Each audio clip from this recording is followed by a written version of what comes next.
Good morning friends, welcome back to my channel. मैं पूजा गुप्ता आप सभी का स्वागत करती हूं आपके अपने चैनल समाधान स्टडी आईक्यू चैनल पर। फ्रेंड्स, जैसे कि आप सभी को पता है कि समाधान स्टडी आईक्यू चैनल पर डेली के करंट अफेयर्स अपलोड किए जा रहे हैं और साथ ही मोस्ट इंपॉर्टेंट टॉपिक भी अपलोड की जा रही है जो किसी भी एग्जाम के लिए महत्वपूर्ण और बेनिफिशियल साबित होंगे। कल मैंने ब्रांड एम्बेसडर का वीडियो अपलोड किया था, आप सभी जाके उसे ज़रूर देखें। सारे brand ambassador up to date हैं। सो फ्रेंड्स, आज है 11 जनवरी 2022। तो 11 जनवरी 2022 में जितने भी इंपॉर्टेंट करंट अफेयर्स बनेंगे मैंने इस वीडियो में डाला है, जिसे कि हम डिटेल में डिस्कस करेंगे। इसलिए आप इस वीडियो को पूरा देखें। इस वीडियो का पीडीएफ फाइल आप इस वीडियो के डिस्क्रिप्शन बॉक्स से डाउनलोड कर सकते हैं या समाधान के टेलीग्राम ग्रुप से भी डाउनलोड कर सकते हैं। टेलीग्राम का लिंक मैंने डिस्क्रिप्शन बॉक्स में दे दिया है, आप लिंक पर क्लिक करके जुड़ सकते हैं। तो चलिए फ्रेंड्स, ज़्यादा देर ना करते हुए वीडियो की शुरुआत करती हूँ। पहला क्वेश्चन फ्रेंड्स क्या है कि निम्न में से किस आयोग के अध्यक्ष विनय कुमार सक्सेना ने हाल ही में देश की पहली mobile honey processing van launch की है? तो इसका आंसर है खादी और ग्राम उद्योग आयोग। खादी और ग्राम उद्योग आयोग के अध्यक्ष विनय कुमार सक्सेना ने हाल ही में देश की पहली mobile honey processing van launch की है। इसके कुछ इंपॉर्टेंट फैक्ट से डिस्कस करते हैं। खादी और ग्राम उद्योग आयोग के अध्यक्ष विनय कुमार सक्सेना ने हाल ही में गाजियाबाद के सिरोड़ा गांव में देश की पहली मोबाइल प्रोसेसिंग वैन लॉन्च की है। जब खाद्य और ग्राम उद्योग आयोग की बात आ रही है फ्रेंड्स, तो चलिए उसके बारे में कुछ एक्स्ट्रा फैक्ट्स जान लेते हैं। खाद्य और ग्राम उद्योग आयोग संसद के खादी एवं ग्राम उद्योग आयोग अधिनियम 1956 के तहत भारत सरकार द्वारा निर्मित एक वैधानिक निकाय है। इसकी स्थापना 1956 को हुई है और इसका मुख्यालय वर्तमान में कहाँ है? मुंबई। चलिए क्वेश्चन नंबर 2 देख लेते हैं कि क्वेश्चन नंबर 2 क्या है। भारत सरकार ने हाल ही में ग्रीन एनर्जी कॉरिडोर के कौन से चरण को मंजूरी दे दी है? तो इस कौन से चरण को मंजूरी दी है? चरण 2। ठीक है फ्रेंड्स, भारत सरकार ने हाल ही में ग्रीन एनर्जी कॉरिडोर के चरण 2 को मंजूरी दे दी है। इसके कुछ इंपॉर्टेंट फैक्ट्स देख लेते हैं। भारत सरकार ने हाल ही में ग्रीन एनर्जी कॉरिडोर के चरण 2 को मंजूरी दे दी है। इसके तहत अनुमानित परिव्यय 12,031 करोड़ रुपए है। इंपॉर्टेंट है एग्जाम के लिए। ठीक है, चलिए क्वेश्चन नंबर 3 डिस्कस करते हैं कि क्वेश्चन नंबर 3 क्या बोल रहा है। हाल ही में राष्ट्रीय स्वास्थ्य मिशन ने किस राज्य में पिरामल स्वास्थ्य और सिस्को के संयोग से 8 जनवरी 2022 को परियोजना निरामय शुरू की गई है? तो इसका आंसर है असम। हाल ही में राष्ट्रीय स्वास्थ्य मिशन ने असम में पीरामल स्वास्थ्य और सिस्को के संयोग से 8 जनवरी 2022 को परियोजना निरामय शुरू करने की घोषणा की है। इसके कुछ इंपॉर्टेंट फैक्ट्स डिस्कस कर लेते हैं। तो फ्रेंड्स, जब असम की बात आ रही है तो चलिए असम के बारे में कुछ इंपॉर्टेंट फैक्ट्स आइए जान लेते हैं। असम जो है उत्तर पूर्वी भारत का एक राज्य है। इसकी राजधानी है दिशपुर। सबसे बड़ा शहर की बात की जाएगी तो गुवाहाटी है। इसकी राजभाषा है असमिया। राज्यपाल वर्तमान में है जगदीश मुखी। मुख्यमंत्री है वर्तमान में हेमंत बिस्वा शर्मा। राज्यसभा सीट है इसमें 7, लोकसभा सीट है 14 और विधानसभा सीट है 126। ठीक है फ्रेंड्स, आगे क्या है। असम राज्य के उत्तर में अरुणाचल प्रदेश, पूर्व में नागालैंड और मणिपुर, दक्षिण में मिजोरम, मेघालय और त्रिपुरा और पश्चिम में पश्चिम बंगाल स्थित है। असम के लोकप्रिय नृत्य हैं बिहू नृत्य, झुमरी नाच, बगरुम्बा नृत्य, भोरताल नृत्य और खम्बालिम। यहाँ के राष्ट्रीय उद्यान इंपॉर्टेंट कौन कौन से हैं? काजीरंगा राष्ट्रीय उद्यान, मानस राष्ट्रीय उद्यान, डिब्रू सैखोवा राष्ट्रीय उद्यान, नमेरी राष्ट्रीय उद्यान और ओरंग राष्ट्रीय उद्यान। आगे क्या है कि असम के देहांग पटकाई वन्यजीव अभयारण्य और रायमोना आरक्षित वन को अब राष्ट्रीय उद्यान घोषित किया गया है। हाल ही में ये 2 राष्ट्रीय उद्यान को राष्ट्रीय उद्यान घोषित किया गया है जो कि असम में है। इसके साथ ही असम अब देश में दूसरे सबसे अधिक राष्ट्रीय उद्यानों वाला राज्य बन गया है। इंपॉर्टेंट है फ्रेंड्स एग्जाम के लिए। जितने भी सारे फैक्ट्स मैं बता रही हूँ इस वीडियो में सारे सेलेक्टेड हैं और कहीं ना कहीं कोई भी ना कोई एग्जाम में पूछे गए क्वेश्चन है, इसलिए आप ध्यान से इस वीडियो को अंत तक देखें। क्वेश्चन नंबर 4 डिस्कस करते हैं कि क्वेश्चन नंबर 4 क्या है। हाल ही में मणिपुर को असम के रास्ते त्रिपुरा से जोड़ने वाली पहली जनशताब्दी एक्सप्रेस कब शुरू की गई है? तो इसका आंसर है 8 जनवरी 2022। 8 जनवरी 2022 को। तो हाल ही में मणिपुर को असम के रास्ते त्रिपुरा से जोड़ने वाली पहली जनशताब्दी एक्सप्रेस 8 जनवरी 2022 को शुरू की गई है। इसके कुछ इंपॉर्टेंट फैक्ट्स से आइए जान लेते हैं। हाल ही में मणिपुर को असम के रास्ते त्रिपुरा से जोड़ने वाली पहली जनशताब्दी एक्सप्रेस 8 जनवरी 2022 को शुरू की गई है। रेल मंत्री अश्विनी वैष्णव ने हरी झंडी दिखाकर इस ट्रेन को रवाना किया, इंपॉर्टेंट एग्जाम में। ठीक है, चलिए फ्रेंड्स, क्वेश्चन नंबर 5 डिस्कस कर लेते हैं कि क्या है। हाल ही में जनवरी 2022 में विक्रम कोठारी का निधन हो गया है। वह किस कंपनी के मालिक थे? ये थे रोटोमैक। ठीक है, जनवरी 2022 में विक्रम कोठारी का जो निधन हो गया है वो रोटोमैक के मालिक थे। आगे कुछ इसके इंपॉर्टेंट फैक्ट देख लेते हैं। रोटोमैक ग्रुप के प्रबंध निदेशक विक्रम कोठारी का जनवरी 2022 में निधन हो गया है। क्वेश्चन नंबर 6 क्या है कि हाल ही में सिखों के 10वें गुरु गुरु गोविंद सिंह की जयंती कब मनाई गई है? तो कब मनाई गई है? 9 जनवरी 2022 को। 9 जनवरी 2022 को सिखों के 10वें गुरु गुरु गोविंद सिंह की जयंती मनाई गई है। इंपॉर्टेंट है एग्जाम के लिए।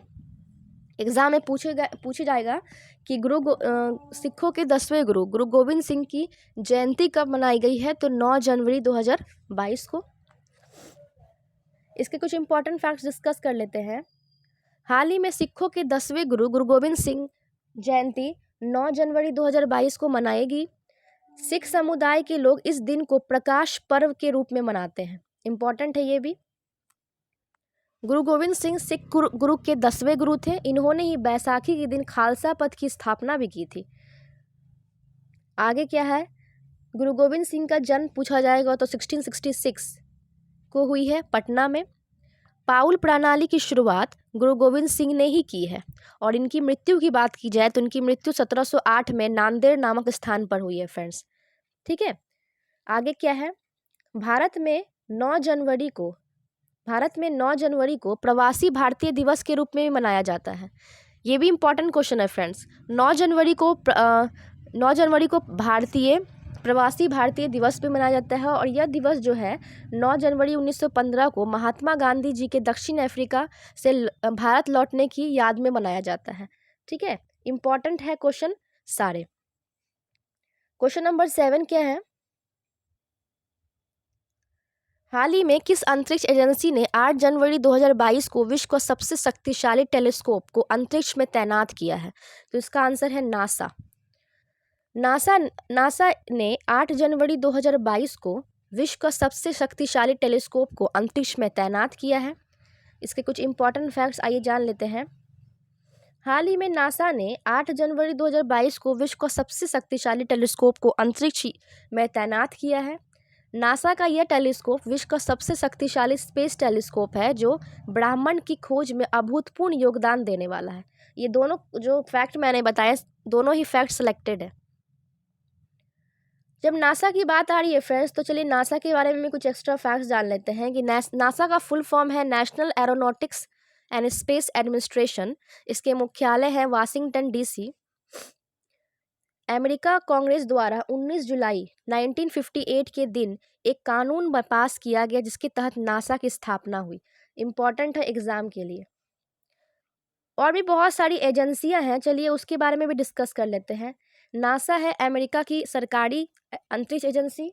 जाक्सा है जापान की सरकारी एजेंसी। इसरो है भारतीय अंतरिक्ष एजेंसी। रॉसकॉस्मोस है रूस की अंतरिक्ष एजेंसी।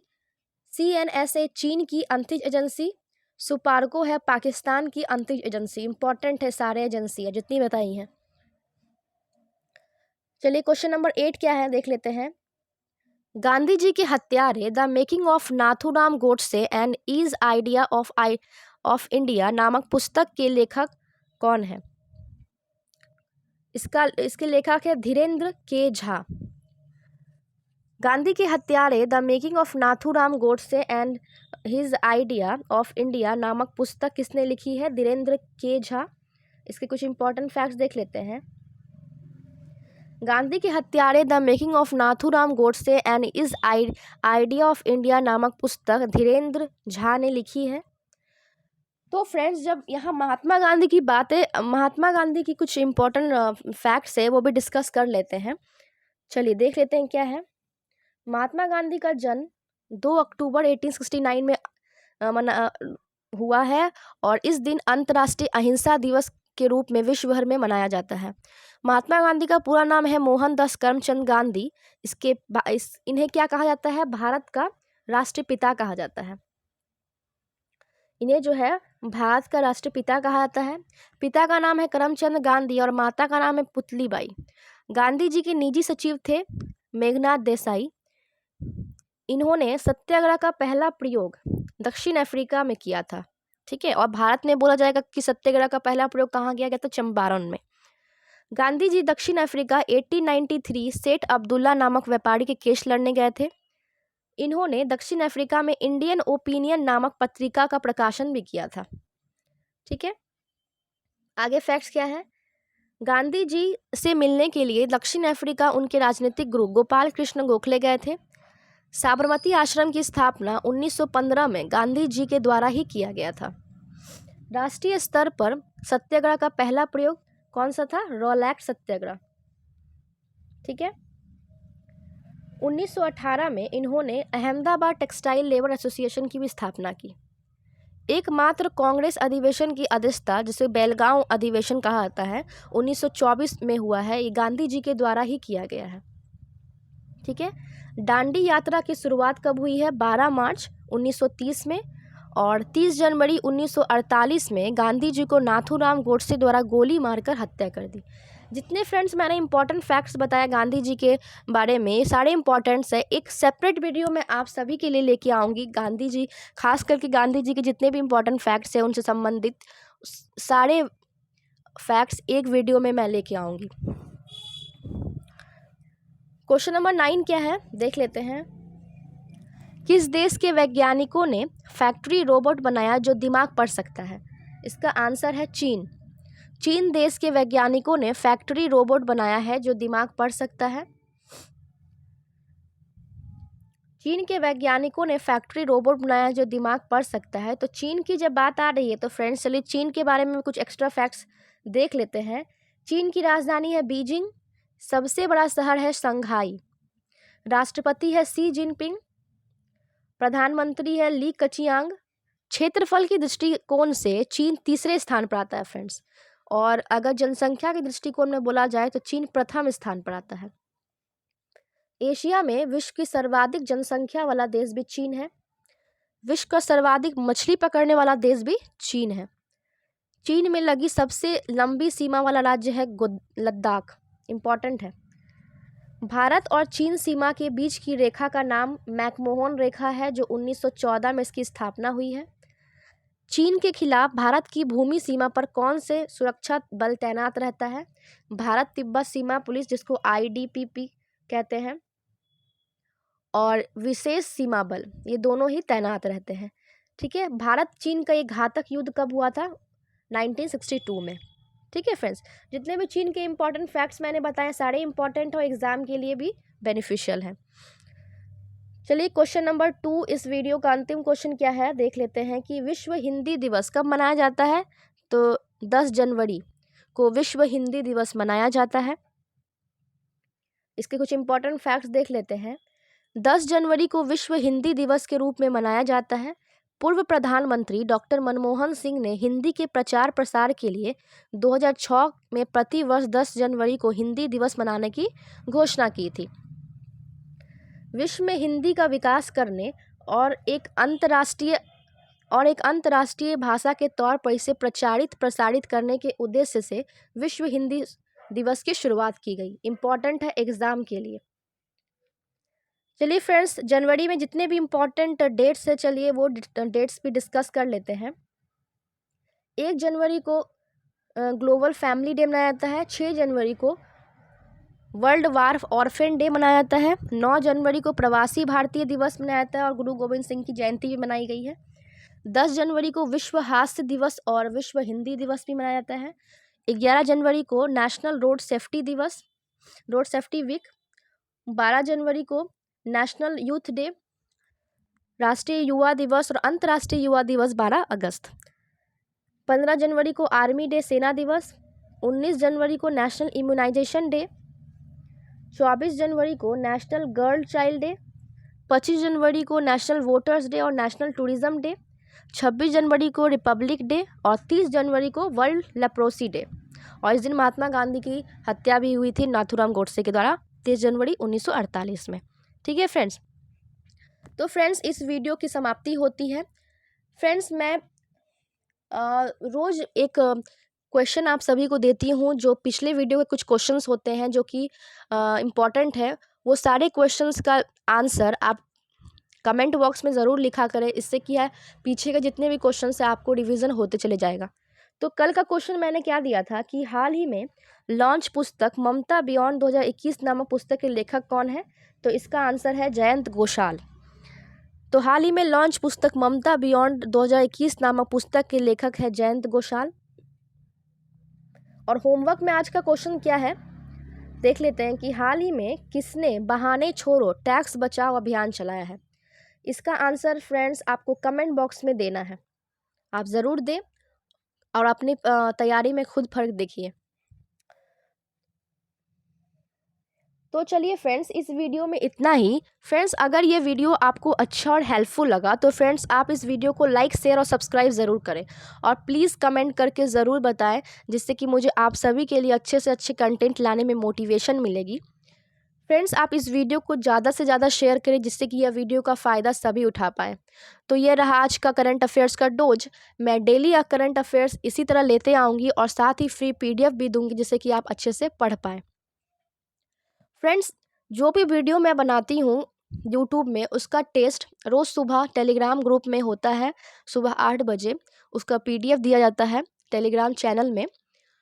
तो जिन्होंने भी टेलीग्राम चैनल ज्वाइन नहीं किया है, मैं नीचे डिस्क्रिप्शन बॉक्स में उसका लिंक दे दूँगी, आप ज़रूर ज्वाइन करें।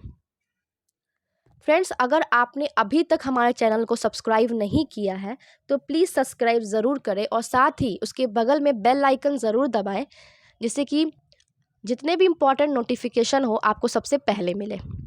तो इस वीडियो को पूरा देखने के लिए फ्रेंड्स धन्यवाद। कल मिलते हैं नए जोश और उमंग के साथ। जय हिंद, जय भारत।